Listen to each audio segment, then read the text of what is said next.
I think it's amazing. That was so delayed. Wow. That was the biddy alert that was supposed to pop up like 10 minutes ago. That's crazy. Okay. That's so delayed. Mm. But how would you what advice would you give them? How would you sort of encourage them to just get started and to do it? I would show them or tell them, exactly how I do it. The type of things I look for, the type of programs I use, who I use to make any graphics I made, and to see if that helps them out. Hopefully it does, as they go down their own path. Mm-hmm. I would say something similar. It wouldn't just be advice. If someone came up to me and said, "I want to, write scripts and write movie stuff and write about movies," then I would sit down with them, work with them, sort of like teach them bit by bit for the first few projects, and then once establish their particular style, their uniqueness, and then leave them to Yeah. yeah. It is an interesting subject. Teaching the one student that I've got now, I probably shouldn't name him by name. The way I've done it is he wants to learn specifically 3D modeling so that he can then texture it and export it for a game engine, Unity. So I'm teaching him bit by bit the tools and how you use them with examples.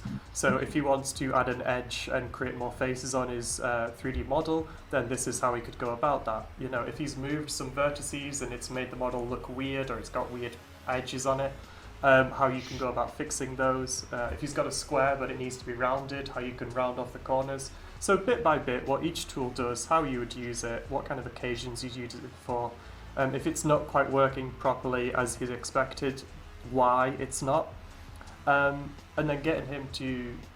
Then I'm stepping back to let him get on with his modelling so he can use the tools, remember where they are, remember what they do, and create his own models. But what I'm finding is happening is he wants me to just watch over his shoulder all the time, just to be on his shoulder, to be just to pat his head and say, yeah, you're doing it right, keep going. How do you get out of that? How do you stop being the head on the shoulder? How do you push him up a nest so he can fly? He has a lot of confidence right now, and and when you start something new, you tendency have a lot of doubt, and the poor guy or gal has a lot of doubt, and it's not because they don't want to do the work or anything like that. Just they want you by there for that reassurance. I see that a lot when I used to give assignments for homework. They're great in class.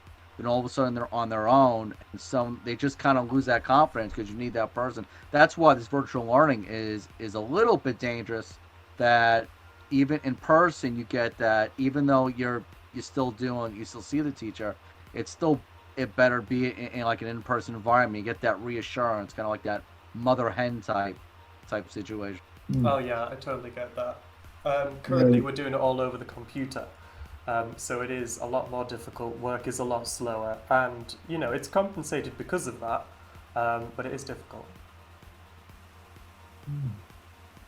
Yeah, I think it's kind of like a creative curse, the whole self doubt and not knowing what you're doing. I don't think I've ever because of course you feel it within yourself, but you don't take stock of it. You just think, well, this is me. But there was a tweet actually by David Sismansky, who's a video game creator. He made Dusk, and his tweet was, "It's like I'm getting the creative self-doubt where I feel like a failure, like nothing I do is good enough to show people. And it's just the thing of." This has come from the guy who made Dusk, which is one of the highest rated games on Steam and GOG. I think on Steam it's only beaten out by Portal 2, and on G&G it's only beaten out by Deus Ex. So this is coming from him, and it's just like, I feel so related to right now. Yeah, definitely. It can be tricky though, because how can you be certain that everything you're doing until that point is worth it? You really can't. You can't. You just can't. You just have to keep going. You just have to keep doing it and figure it out, because there's no way to know if it's worth it. And the best way you can figure that out is if people give you feedback.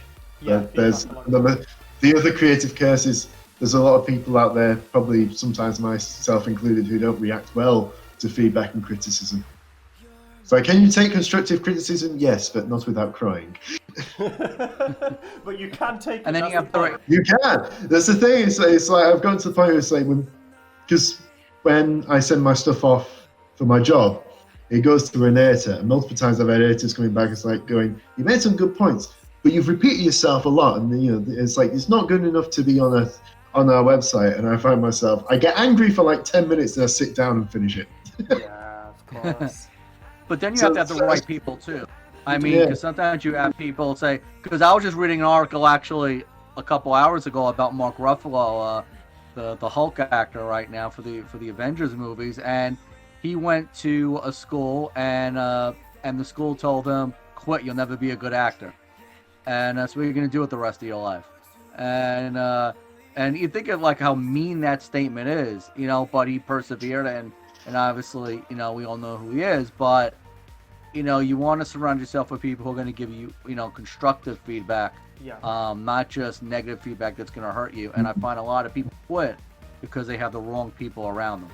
That ties Yeah, in so- perfectly to the top comment of the chat. There's a lot of negative energy out there. Not all criticism Not all. is constructive. And I would like Yeah. to point out that this filter isn't built in. This is a filter that you have to build yourself. The filter between good feedback and bad feedback. Useful Yeah. criticism and idiocy. There are a lot of people out there who will say, "Oh, this isn't good because there's not enough potatoes." And at the time you think, "God, there's not enough potatoes. I need so many more potatoes." But actually your whole entire video is about like drawing and that there shouldn't be any potatoes included. This is just one idiot giving you stupid feedback and stupid criticism. Yeah. Although Oh, that's a stupid example, there are equivalents out there that you will have heard throughout your whole life so many times. And they say you're not very good at this, but actually you're amazing at this, then they're an idiot and they don't know what they're talking about. If anyone's ever heard of I think it's the Werden-Kruger effect? Something Kruger effect? Just going to Google it, you guys talk.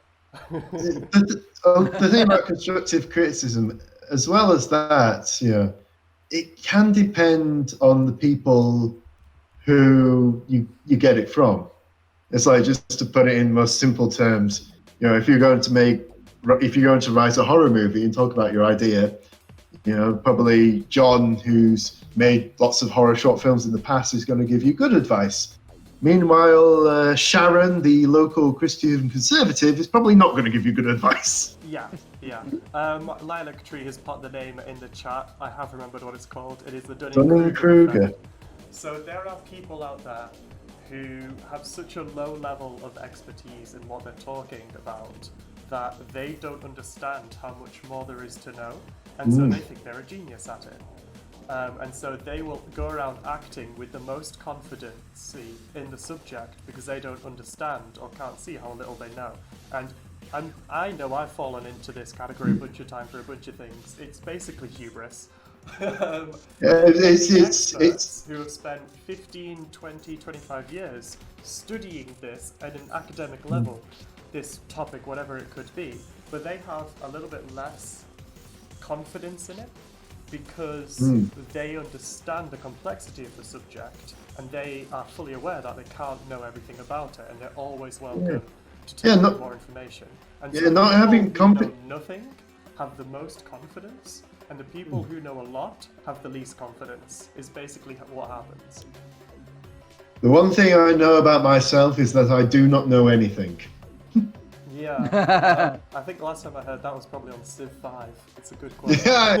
It's very much what we're saying, because if you are really knowledgeable about a subject, you know that you cannot know enough of that subject. There's always going to be more. Yeah, of course. People who don't think they read a couple of articles and know everything about it. You see? It's going to happen. Yeah, the Dunning. We There's can that Socrates quote that goes along the way. That's the one what thing I I just do said. know is that I do not know. It goes along. I hope I'm Yeah. saying it right. It's very good. Well, when I changed careers to be a teacher, I was doing marketing and I changed over, and I had to go back and relearn things because it was about 10, 15 years since I've touched it. And one thing that some teachers tend to do when they don't know something is give an answer when they don't really know what's going on, and instead of being afraid, and to say I don't know. And some of that is because of other peer teachers who are ready to point you out and make you look bad. Hopefully you're in an environment where you're teaching with nice people and they won't do that. But they're afraid and they give something. Now, me, I told the kids I didn't know, and I know one person didn't like it when I said it. But I said, let me get back to you with that. But I believe integrity is important, and how does anybody trust you if you don't do the right thing? And that's just something that I was willing to deal with. Yeah, I mean, ultimately, like you say, it boils down to honesty. Um, Right. because Don't it's want to be very, rude, but I'll be back in 5 minutes, guys. yeah, no problem. It's very easy to um, pretend that you know stuff and just sort of make things up as you go along. It's very easy to hear there's a hole in your logic and then patch it up with some random excuse you made up on the spot. But to actually then just admit that you don't know and skip that whole part of the conversation that's completely void of valid information is quite a brave thing to do, because I think a lot of us, no one likes to hear that they're wrong. No one likes to hear that there's a hole in their logic. And so if you know that you're just making it up, you're just going to patch it up with more rubbish information. Lilac Cheat, Lilac.